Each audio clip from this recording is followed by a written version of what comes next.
Radio Sucesos 101.7 FM presenta su noticiero Sucesos, un periodismo libre para una democracia plena. Los hechos y las opiniones de los sucesos que marcan nuestro tiempo.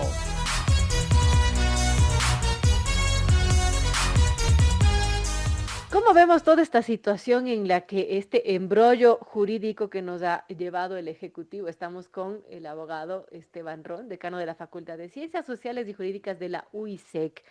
¿Cómo ve este planteamiento que hace el Ejecutivo ahora que la Corte Constitucional ha dicho, bueno, está bien la vía, tendrá que revisar luego los estatutos y demás, pero bueno, ¿cómo ve este planteamiento para una posible nueva Asamblea Constituyente, Esteban? Gracias por acompañarnos y lo escuchamos. No, no lo escuchamos en realidad. Está muteado su micrófono. Ahora sí, mil disculpas, sí. Bienvenido, Muy Esteban. buenos días, Verónica, Andrés, mucho gusto, Andrés. Gracias por la invitación, honrado con la misma, como siempre.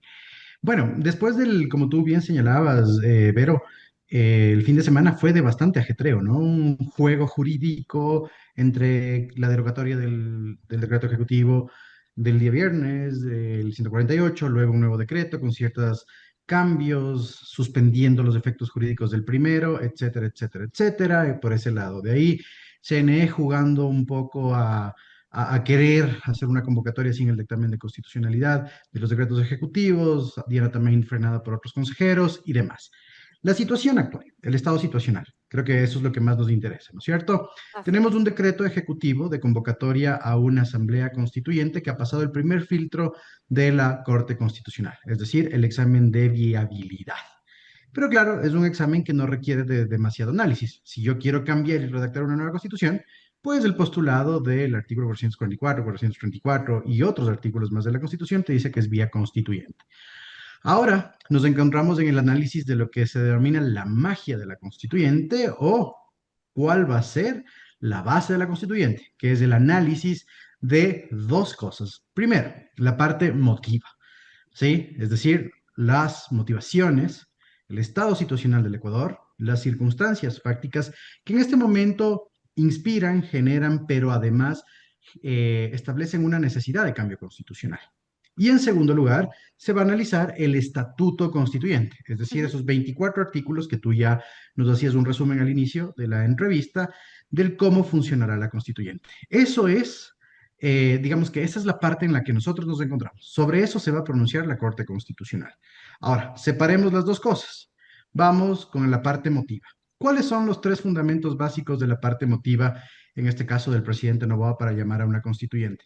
La caducidad constitucional, es decir, que del 2007 al 2025, la Constitución, a pesar de las 4 modificaciones que hemos tenido a lo largo de este tiempo, requiere de cambios sustanciales, porque las normas ya no producen los efectos jurídicos, políticos, históricos, geográficos, económicos, etcétera. Es decir, que la Constitución se vuelve una traba para sí misma. Esa es la interpretación que es lo que nos dice Daniel Ujú. Noboa. En segundo lugar, es el estado situacional del país en cuanto a seguridad. Nos establecen algunas cifras en cuanto, en este caso, a la problemática general e integral que tenemos de seguridad y cómo han aumentado determinadas circunstancias que tienen que ver con criminalidad. ¿Sí? Y en tercer lugar, ya en el ámbito institucional se habla del déficit que tiene el Consejo de Participación Ciudadana. Si nosotros nos vamos a eso, ¿sí? Digamos que cumple meridianamente lo establecido en sentencias previas constitucionales. Un estado de la cuestión, en este caso de inaplicabilidad de la Constitución. En segundo lugar, las fallas determinantes en cuanto a seguridad e institucionalidad y los ejemplos. Para mí me faltan por ahí algunas otras circunstancias y evidencia cuantitativa. No se puede hacer simples menciones a determinadas fuentes y demás. Eso por un lado. Ahora vamos al tema del Instituto Constituyente, que creo que es el que más críticas he recibido en los últimos días, ¿sí? Digamos que hay, en este caso, parámetros objetivos y subjetivos. Dentro de los parámetros objetivos, creo que faltan algunas disposiciones. Ejemplos sencillos, ¿dónde va a funcionar? ¿Sí? ¿Dónde va a funcionar la Asamblea Constituyente? Sabemos la temporalidad, 180 días más una prórroga. Ujú. Sabemos que internamente vamos a funcionar, o se va a funcionar en este caso la asamblea con mesas de trabajo, mesas directivas y mesas de trabajo con ejes temáticos. Digamos que eso está adecuado. ¿Cómo se van a conformar las mesas de trabajo? Ahí me falta. Tal vez eso De está acuerdo. derivando el presidente a que o mejor dicho, se lo desarrolle dentro de los primeros días en este segundo estatuto que manda a generar, ¿no es cierto? La propia constituyente.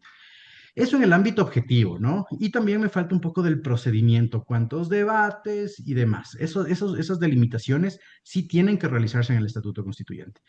Y por otro lado, en el tema de la verificación de quiénes son los constituyentes, vamos al ámbito subjetivo. Creo que es una crítica generalizada de que los asambleístas constituyentes tienen un estatus distinto al del asambleísta nacional legislativo. Y creo que es un consenso, en este caso, de la opinión pública. Es distinto ser un asambleísta nacional legislativo a un asambleísta constituyente. No podemos aspirar que tengan los mismos requisitos, es decir, ser mayor de 18 años y estar en goce de los derechos de participación política y tener una afiliación política, ¿sí? Además de las inhibiciones, requisitos y demás básicos que establece el sistema electoral. Creo que ese es el otro tema, ¿no? El que más trascendencia tiene, de que no se puede equiparar la trascendencia constitucional de una constituyente a una labor legislativa. Y de ahí deriva el último problema, y con eso creo que he monopolizado un poco la palabra. ¿Qué pasará en este caso con la Asamblea Nacional Así es. Legislativa mientras la constituyente sucede? ¿Qué pasarán con las otras instituciones? Se entendería que la administración pública tiene que seguir funcionando siempre por el principio de continuidad, pero principalmente, si yo voy a cambiar la constitución, lo que deviene en un cambio de posterior normativa, de codificación y etcétera, qué va a pasar con la Asamblea Nacional Legislativa? Creo que esos son los puntos que nosotros debemos analizarlos, determinarlos de cara a un posible proceso electoral en los próximos meses. Ahora, bueno, estamos esperando lo que diga la Corte Constitucional. ¿Qué pasa en un escenario que, Esteban, podría suceder, ¿no? Que la Corte diga, bueno, no, no, si estaba bien la vía, pero no, no da paso y nuevamente el gobierno, el Ejecutivo insistir en una convocatoria de democracia directa a los ciudadanos. Ese escenario se podía contemplar. ¿Usted cómo ve el hecho de que, de lo que ocurrió el fin de semana, ¿no? Y las intenciones que se tuvo de directamente pedir al CNE que se convoque a elecciones para preguntar a los ecuatorianos si queremos una asamblea constituyente o no. A ver, ahí también hay que señalar algo para que quede, ¿sí?, en el espectro social. La Constitución, de hecho lo conversaba ayer con un médico, porque obviamente hay que tratar de tropicalizar el lenguaje para que haya un entendimiento social. La Constitución se puede aplicar directamente, sí. Es el cuerpo normativo que es la base fundamental del Estado y la administración pública, sí. ¿Tiene un ejercicio de derechos directos? Sí, pero hay que entender que las constituciones y la constitución ecuatoriana tiene que hacer cuando se le aplica un ejercicio de integración normativa. Yo no puedo aislar el artículo 444 y decirle que es el suficiente para llamar a una constituyente sin el control de constitucionalidad. Tengo un funcionamiento del sistema constitucional y sistema electoral que mandan al control de constitucionalidad, así como sentencias, ¿sí? De hecho, los colegas han dicho que en la inteligencia jurisprudencial hay 7 sentencias específicas que hacen delimitaciones del cómo funciona una consulta popular de cara a una constituyente, que son parte del bloque de constitucionalidad, es decir, son normas de interpretación que se suman a la Constitución. Creo que hay que partir de ese punto, Vero. ¿Sí? Entonces, que el control de constitucionalidad es absolutamente necesario y creo que es un consenso nacional jurídico el que se ha logrado en los últimos días. Ahora, ¿qué puede suceder? A mí no me gusta hablar de rechazos, ¿sí? O en este caso, observaciones. Son los diálogos que se dan en este tipo de procesos democráticos. El presidente de la República, a través del decreto ejecutivo 153, ha enviado una propuesta. Ya tiene el dictamen de viabilidad, pero se puede establecer este diálogo y decirle a la Corte, mira, bajo estos estándares, para que tu consulta popular de cara a una constituyente sirva, requieres realizar estas modificaciones para que el proceso integral sea constitucional y devenga en la redacción de una nueva constitución. Que yo asumo que eso es lo que va a suceder por el déficit que hemos señalado en el ámbito subjetivo y objetivo, ¿sí? Mira lo que ha pasado con las preguntas previas de consulta popular. Ya se ha instaurado ese diálogo. Claro. Te observo esto, te las devuelvo. Guillermo Lazo pasó exactamente lo mismo. Entonces, ese primer diálogo que es natural de este tipo de procesos, no hay que tomarlo como un rechazo. Creo que partimos desde ahí, ¿no es cierto? Este diálogo puede durar en un envío, si es que el Ejecutivo hace una corrección rápida y solvente, ¿sí? Pero también puede ser 2 envíos. Guillermo Lazo tuvo hasta 2 envíos en determinadas preguntas de consulta popular, entonces hay que tenerlo presente. Aquí juega el tema de tiempos, ¿sí? O sea, no quiero no quiero tratar de vaticinar ni nada, pero la Corte Constitucional va a tener que observar ciertas circunstancias que a todas luces tienen que ser mejorados en el Estatuto Constituyente. Y creo que hay un consenso también en la opinión pública en ese sentido. Ahora, los tiempos, ¿sí? Se ha establecido un tiempo por parte del Consejo Nacional Electoral que es las consultas populares de las dos preguntas que ya gozan de Ujú. constitucionalidad, bases extranjeras y financiamiento de las organizaciones políticas. Pero, y eso hay que señalarlo igual tajantemente, Vero y Andrés, son procesos electorales independientes. En el Ecuador se pueden, se ha hecho, se trata de asimilar los procesos electorales uno con otro, una consulta Claro, popular con claro. una nacional, con un proceso nacional, Además con por el un seccional. presupuesto, ¿no? Presupuestariamente es lo que conviene ver, ¿sí? Así es. Pero acá son procesos independientes. No es que el CNL fijó a la Corte Constitucional un tiempo determinado para pronunciarse para el 16 de noviembre. No, para nada, ¿sí? Pero digamos que la Corte y al presidente de la República, estando hoy al 23 de este mes de septiembre, tiene todavía tiempos adecuados para llegar a una constituyente. Pero yo creo que sí va a ser observado en primera instancia este primer estatuto constituyente. Ahora, la fecha que ha dado el CNE para consultar sobre este proceso electoral de referéndum y consulta popular es del 16 de noviembre, solamente por estas dos preguntas. Y bueno, la otra pregunta que se podría pensar que se añada es si es que los ecuatorianos queremos uno una asamblea constituyente y allí, pues, ¿qué pasaría con el resto de preguntas que también están pensándose para consulta popular para, bueno, de alguna manera cambiar la constitución actual? Eh, ¿Cómo vemos todo este proceso que se está dando y que, bueno, se tiene que a la final decidir los ciudadanos en las urnas, Esteban?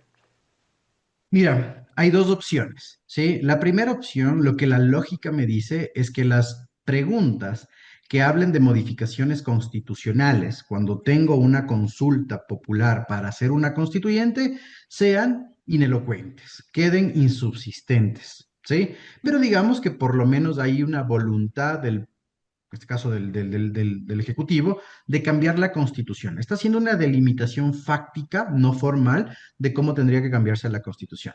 Pero Ya. ojo que hay un riesgo, ¿no? Aquí hay un riesgo y siempre es bueno traer a colación, ya que a la política ecuatoriana les gusta el derecho comparado, de que el proceso electoral de consulta popular no sea aprobado, ¿sí? Así Mira es. lo que pasó en Chile. Hubo el proceso de llamado a una constituyente. Se eligieron a los dos asambleístas Claro, se constituyentes. redactó Se la nueva redactó la constitución. constitución, ¿sí? Pero al momento de aprobación de la nueva constitución, no hubo una votación favorable y se quedó ahí, bueno, no se rezó, sino que se continúa con la constitución antigua. Esos son los riesgos de estos procesos. Entonces, ¿qué pasaría si tengo dos preguntas corriendo y una pregunta de la Asamblea Constituyente? Hay que entender lo que son procesos independientes. No es que lo uno, sí, difumina lo otro bajo ninguna circunstancia. Entonces creo que podrían mantenerse, segundo escenario, las tres preguntas de cara a un riesgo que en este caso el Ejecutivo debe asumir de que el proceso constituyente no sea aceptado por el pueblo. ¿De acuerdo? Y Así es. además que son las dos únicas preguntas, bueno, una y media, porque también está modulado, que gozan en este caso de constitucionalidad para ir a las urnas. Por ahí nos queda también el de la contratación por horas en el sector turístico en primera relación laboral, que todavía no ha sido convocada y que esta también goza de dictamen Ajá. de viabilidad y constitucionalidad. Pero digamos que creo que la estrategia, en este caso el Ejecutivo, es marcar una pauta temporal con estas dos preguntas, pero son procesos absolutamente independientes, que los unos no dependen de los otros. Entonces, creo que eso hay que, ese ejercicio de raciocinio hay que hacerlo. Así es, 8:40 conversamos con Esteban Ron, decano de la Facultad de Ciencias Sociales y Jurídicas de la UISEC. Andrés. ¿Qué tal, Esteban? Qué interesante toda su postura acerca, por ejemplo, de que los plazos son independientes. ¿Pudiera la Corte, según su visión, aceptar las preguntas por un lado? Vamos a las urnas en noviembre y, por ejemplo, podríamos regresar en enero o febrero para aprobar la vía constituyente cuando el Ejecutivo pueda limpiar el estatuto de la posible constituyente. ¿No cree usted que eso es irresponsable fiscalmente? ¿No cree usted que la Corte Constitucional debería tener la responsabilidad con el país de tratar de alivianar todo esto para alcanzar a meter la consulta y ir solo una vez a las urnas y tratar de hacer este proceso más expedito? Absolutamente de acuerdo, Andrés, en ese sentido, ¿no? Más que una postura, es un eje de realidad que nosotros tenemos y debemos generar, ¿no? Decir que son procesos independientes, porque a veces la política trata de vincular ciertas actuaciones políticas con otras o hacerlas interdependientes, ¿sí? Pero sí, de acuerdo con la postura, estamos hablando, Andrés, de 4 procesos electorales que devendrían de este proceso constituyente.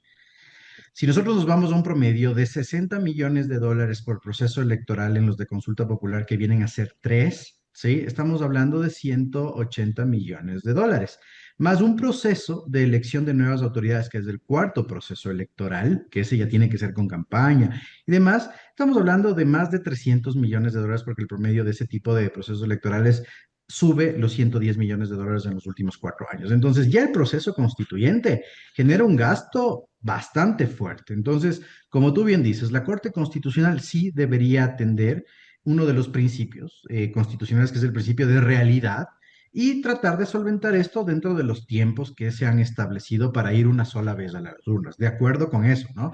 Porque el costo obviamente te va a subir en lo que es la generación de una papeleta con el anexo respectivo y el escrutinio de la misma, que eso ya lo hemos visto, te aumentan más o menos 8 millones de dólares por el proceso electoral, el caso que incluyes una papeleta más. ¿De acuerdo?